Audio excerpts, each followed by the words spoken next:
Now the hard part, mine's in Rosetta Stone. Around 1900, a middle-aged Freud was on vacation. He was on a train running between Vienna, his home, and an unnamed Italian destination.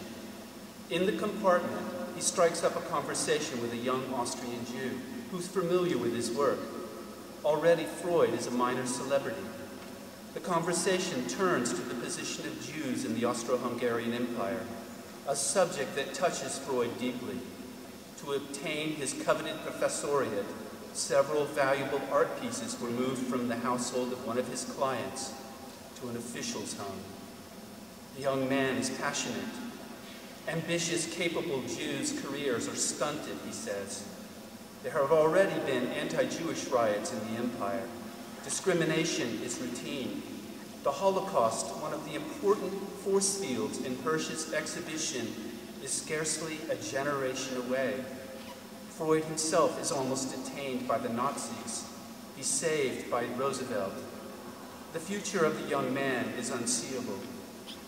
He concludes his speech with a line from Virgil's The Aeneid, where Dido, the queen of Carthage, curses Aeneas, the legendary founder of Rome, in Latin. Translated, the line reads, "From my bones let an avenger arise." Freud would have immediately known this refers to Hannibal's invasion of the Italian peninsula in the Second Punic War. Unfortunately, there are no photographs of this. In Hirsch's work, Hannibal is represented by Frankenstein the monster, who appears multiple times in his filmic beehive. He's a monster from Bob's childhood who terrorized the German heartland during the formation of the Holocaust. Here is where Freud's account takes a decisive turn. The young man has rearranged the quote, omitting a pronoun, though the line is actually stronger in its sense undisturbed. Freud knows the correct line and politely supplies it. Ruffled, the young man challenges Freud. "I know," he says, "that you maintain no mistake, however small, is accidental, but is connected to a deeper unconscious desire."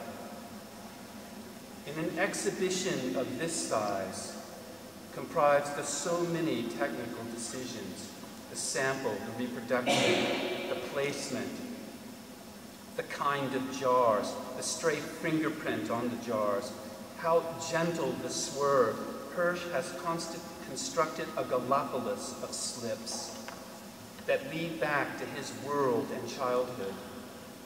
The exhibit could have been titled "A Long Island Childhood Around 1955." But also, it's a kind of memory palace of images, a filmic metropolis, a body of images laid out on a table like an exquisite corpse. In the late Middle Ages, Bridget of Sweden numbered Christ's wounds at 5,490. She could describe and articulate each one in different orders, in different classification schemes. Bob is rather unassumingly a mystic in the same tradition as Bridget of Sweden. His work is a record of wounds that are portals to a lost world that is as flat as a tapeworm or a filmic strip extracted from the internet and old books.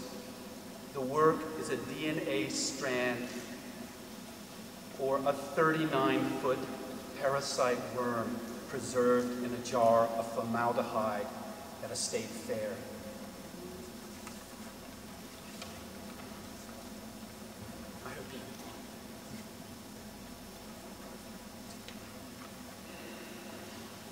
Freud accepts the young man's challenge with one condition, that he answer each question as honestly and without reservation as possible.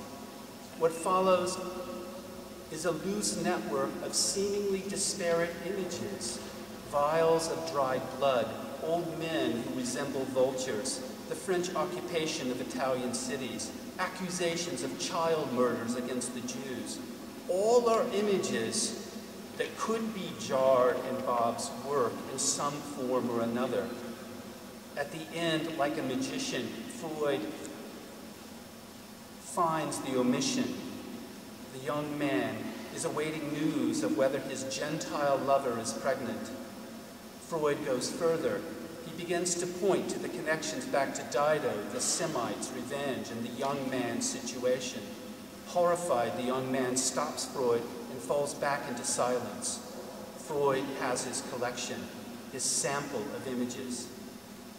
Freud records the conversation in detail, but he suspends the time sequence.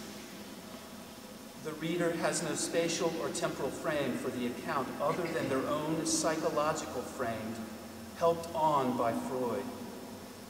Bob does something similar by pulling a single frame out of a film and then reframing it or refilming it in a long strand of sampled images. Bob's work forces the viewer to read the Sunday comics vertically across different strips. The effect can be something like an autopsy from the viewpoint of a knife, and how close the viewer draws toward the images, trying to recontextualize them. Writing at the same time as Freud, but in Berlin, the sociologist Georg Simmel tried to imagine the psychological foundations, not of a person, but of a city. What would happen, he writes, if all the watches in Berlin were to go wrong at the same moment? Simmel is conservative here. The Japanese anime film Paprika and Bob are more radical. Dreams and nightmares would interact with streetcars. Cafe customers would drown in their tiny cups of espresso. The Civil War, French porn, Hitchcock, Obama, Vietnam, and Frankenstein would exist on the same plane.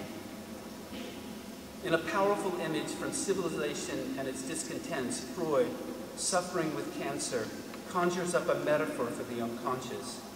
It's like the ancient city of Rome, but Freud sees it holographically as a set of sets, where each historical city is encased inside the other. Nothing escapes his Rome. It is the capital of an unconscious empire.